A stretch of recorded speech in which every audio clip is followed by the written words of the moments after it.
makes you so sick at heart that you can't take part. You can't even passively take part. There was a pretty big earthquake in Mexico a couple of days ago, and being that I am your favorite Mexican on the internet, it is my duty to inform you of what actually went on. Indeed, I was here in Mexico City, where it was felt, I would say, was moderately strong. I've been through much worse earthquakes in the past, notably the 2017 earthquake, also near Mexico City. That one was much worse, like much worse. And this one, I felt it was very long. Earthquakes, like strong earthquakes, usually last about a minute and a half. This one I felt was like way past 2 minutes, possibly even 3, in which it was still shaking. And there is a bit of a relationship between the length of an earthquake and how strong it is. So my immediate suspicion is like, this is at least a 7.5 quake, like at least. But far enough that obviously by the time it hits Mexico City, it doesn't, the shaking is not as bad. Well, I was wrong. It was a bit lighter than that. It was 7. Well, according to the U.S. Geological Survey, it was 7.0. According to the Mexican equivalent, it was 7.1. Although originally it was measured at 6.9. So they uprated it a bit. And I guess the reason that I felt it, there were clearly some characteristics of the earthquake that made it feel stronger than it actually was. And I'm going to show you some of the data from the U.S. Geological Survey. So that's the epicenter was near Acapulco, which is the closest beach resort to Mexico City, like 5-hour drive south. And there's the city. Now, Mexico City is built on a lake bed. So earthquakes in Mexico, earthquakes usually are along the coast. Occasionally we have inland quakes. The 2017 quake was inland and very close to the city, but most of them are along the main fault that runs in the Pacific. And well, as far as closeness, that's kind of as close as you can get.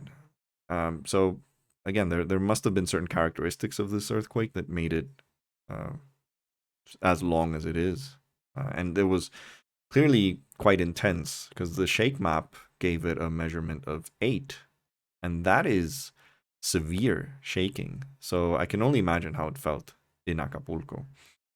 But yeah, thankfully there was only one reported fatality, and there's been some local damage, but nothing too severe. No major like landslides. Since it was slightly inland, also there was no threat of a tsunami. So all in all, this was, not a big one by any stretch of the imagination. Now, Mexico City looked absolutely hellish because so we've had a couple of hurricanes over the past months. It's been raining every single day for months now, especially this last month. Like so far September and much of August has been just a complete washout. I should be in Britain right now, and actually the weather in Britain is so much better and so much more summery than it is in Mexico City. So word of advice, if you plan on visiting Mexico City, don't come in September because you will have hurricanes and earthquakes. Just don't, okay? Great city, great food, great people, beautiful.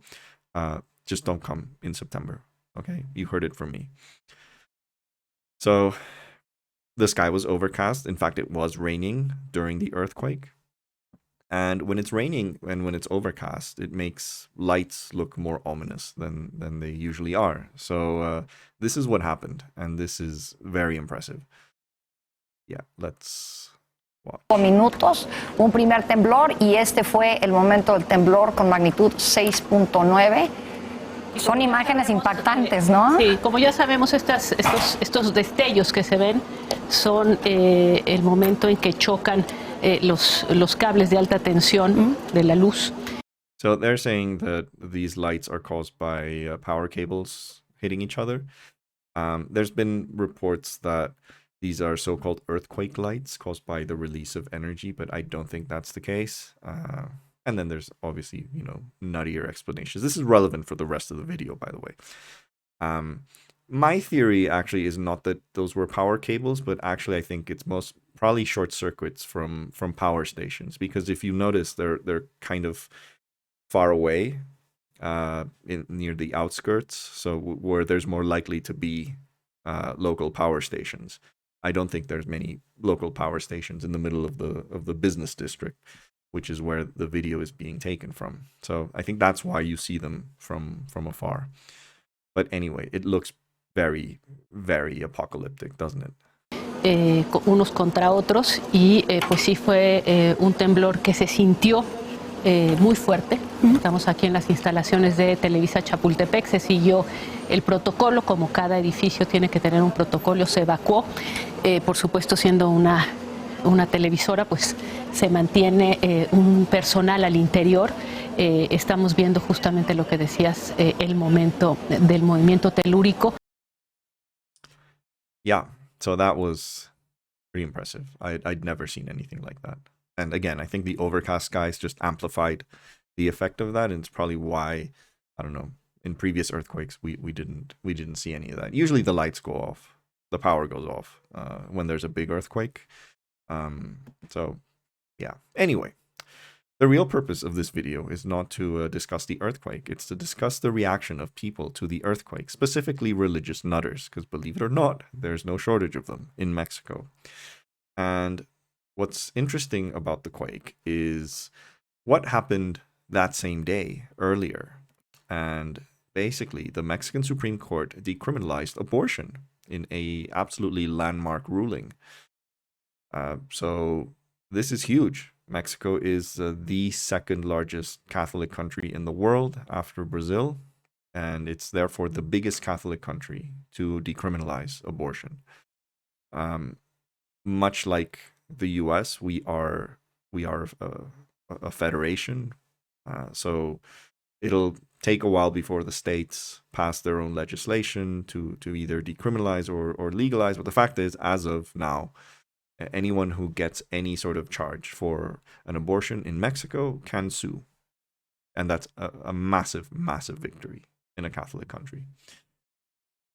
So, what's the logical explanation if you're a religious nutter that the Supreme Court legalized abortion and God punished Mexico for daring such a progressive move and sent us an earthquake in response? And I'm going to show you the response of one of a Mexican celebrity, because he's been like widely mocked for this. So he's Eduardo Verastegui. He's a pop singer, telenovela and movie star. He's appeared in a number of U.S. shows and a number of U.S. movies, notably Chasing Papi, which I haven't seen because it looks absolutely horrible. But yeah, that's the guy. I had no idea that he was such a religious nutter until this. So he tweeted, "Today Mexico weeps. Today Mexico shakes. It rains uncontrollably in various parts of the country, and the earth rumbles. Today, thousands of Mexican babies have been condemned to death." That's funny. They haven't been born yet. Today, Mexico weeps. Today, Mexico shakes for its daughters and sons that will never be born. Wow.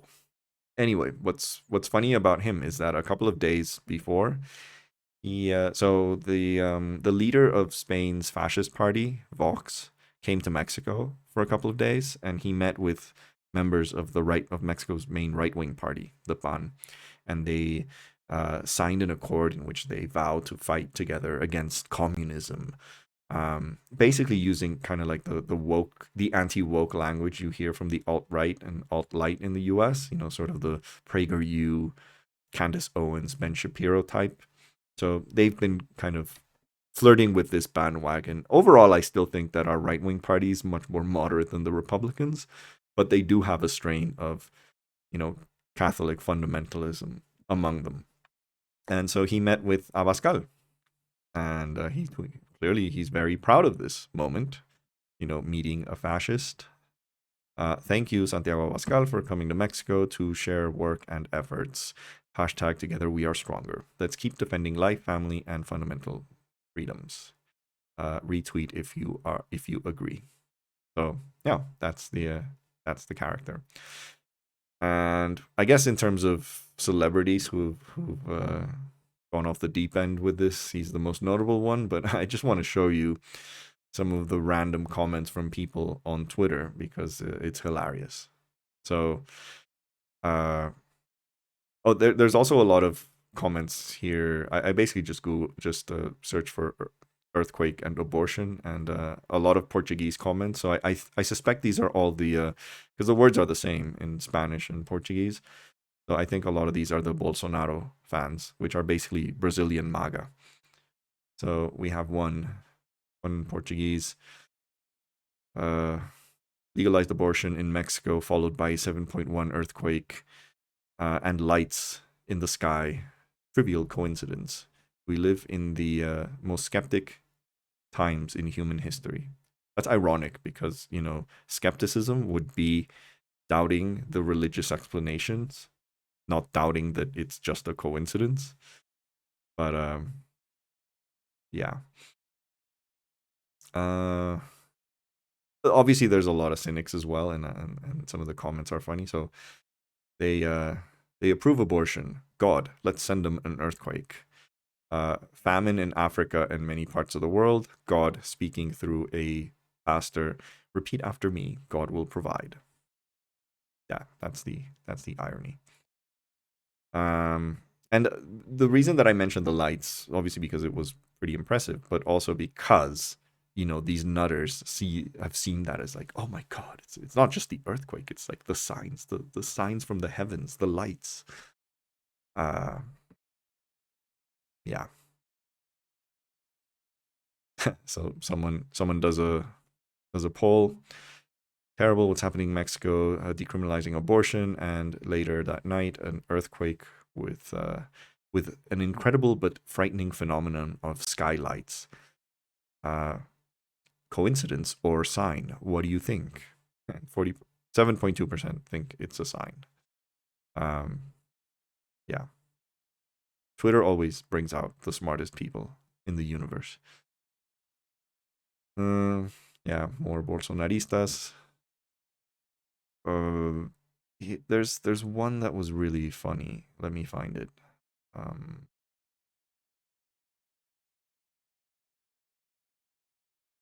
This one. So this one's funny because it was actually posted on September 6th, the day before. So you could think this is a prophecy.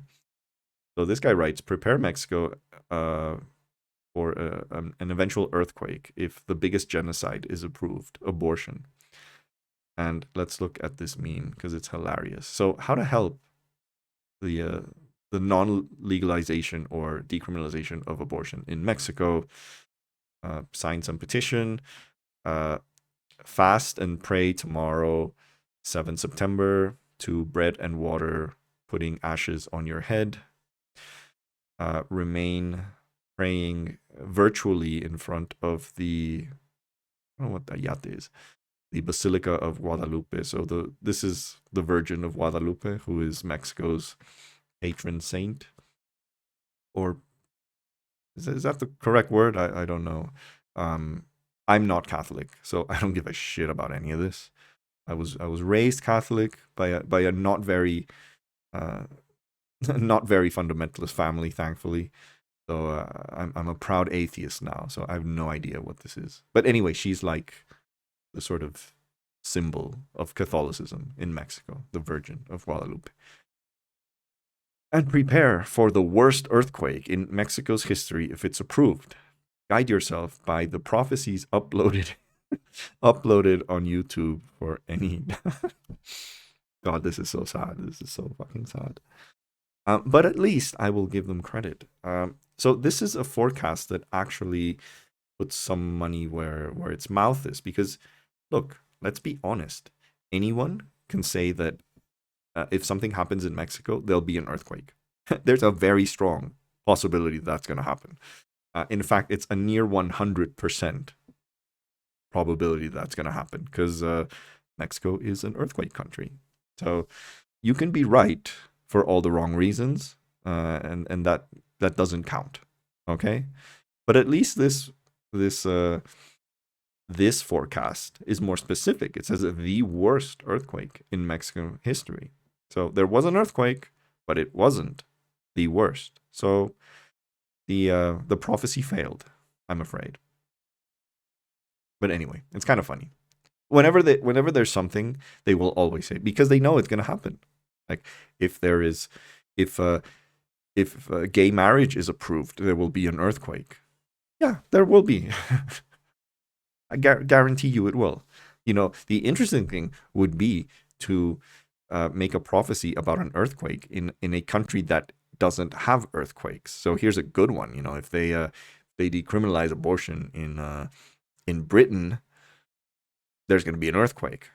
Now that's a good prophecy, you know, if it actually happens. But not in Mexico. That's just terrible. So yeah, today they decriminalized abortion in Mexico. At night there is a 7.1 earthquake. Coincidence? Only God knows. But personally, I would say it's a call by God to all the stupidities that human beings make. So yeah, that's kind of all I wanted to show.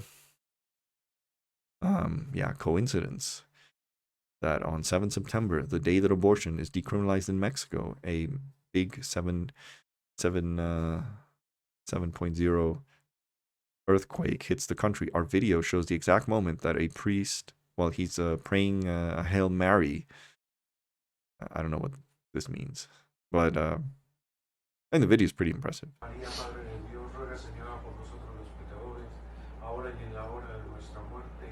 Usted salve María, llena eres de gracia, el Señor es contigo. Bendita tú eres entre todas las mujeres. Bendito es el fruto de tu vientre, Jesús. ¿Dónde están? That must have been closer to the epicenter, because honestly, it did not feel nearly that violent in Mexico City. And also, it started very slow. Like, it was just mild shaking for about 30 to 60 seconds, and then it felt stronger. Yeah, that is the stupidity of people. And this, you know, this reminds me of kind of the standard belief system of conspiracy theorists, that conspiracy theorists always find a relationship in phenomena that doesn't have a relationship. So that's always a characteristic. So, you know, an earthquake on the day of abortion being decriminalized, and on top of that, these godly lights that could have been caused by so many things, but no, they all associate this. They create a narrative that is God is punishing Mexico for decriminalizing abortion. That is absolutely ridiculous. But anyway, it is kind of funny though that most major earthquakes in Mexico happen in September, and often on the same day. That has been a coincidence that many people see as more ominous than it actually is. So this earthquake happened for 4 years to the day that we had a very strong 8-point-something earthquake. It was pretty far away from the city, so there wasn't any damages. I wasn't here at the time. But yeah, it was also on a September 7th. And a few days later, we had the big Mexico City quake, which was smaller in terms of the Richter scale, but it was much more damaging to the city. And I arrived in Mexico so I arrived between those two quakes, and I was like, oh, I'm so lucky I missed that big one there. And then just a couple of days later, boom, you have the other one. So, and that earthquake, the Mexico City one, happened also on the same day as a very big earthquake in 1985, which killed 10,000 people. That is the worst natural disaster that has ever happened in Mexico City. Lots of buildings collapsed. It changed parts of downtown and the historic center because a lot of buildings collapsed. So that was the worst natural disaster ever in this country. And yeah, happened on the same day. So, like I said, don't come to Mexico in December because of all the rain, all the hurricanes, and all the earthquakes. And there might be a scientific reason on why it happens in September. I've read some accounts that precisely because it rained so much in the months before that, it causes, the water seeps down, causes the rock formations between the tectonic plates to loosen up, and that's why there's more earthquakes. So there's always a plausible explanation on why this is the case. But religious nutters will have none of that. We are being punished for being godless, progressive, woke heathens. But I'm happy for this. I genuinely am. Mexico is getting more progressive. That's a good thing. And more importantly, we are kind of in the vanguard in many respects in Latin America. Because Latin America is very, very progressive on the edges. So Argentina, Uruguay, they're usually like the first countries to pass laws, whether it's abortion laws or LGBT laws, whatever. They're usually the first ones. But also, and then you go north, and and Latin America just gets more and more conservative. When you get to like Central America, they're fucking conservative as hell.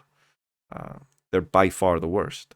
And part of that is because they also have a lot of evangelicals, which Brazil does as well, which is why Bolsonaro also has huge support. That's why Brazil is very conservative compared to some of its neighbors. But then you go to Mexico, and Mexico sort of becomes much more liberal than the countries immediately south of it. Not the whole country. It's a big country, 130 million people. Vastly different cultures within the same country, sort of like the American South is much more conservative than the Northeast. Same with Mexico City. Northern part of the country is very conservative. People there have very similar characteristics to American Southerners. The center of the country is much more progressive, and especially Mexico City is very progressive in terms of abortion, LGBT rights, things like that. It is on a different scale. But hopefully this will put the rest of the country on the same level as Mexico City. And hey, if we're going to have a couple of earthquakes, trust me, in the long run, it's still worth it. So, thanks for watching. And if you like this video, please like, please share. Most importantly, please subscribe. And see you next time.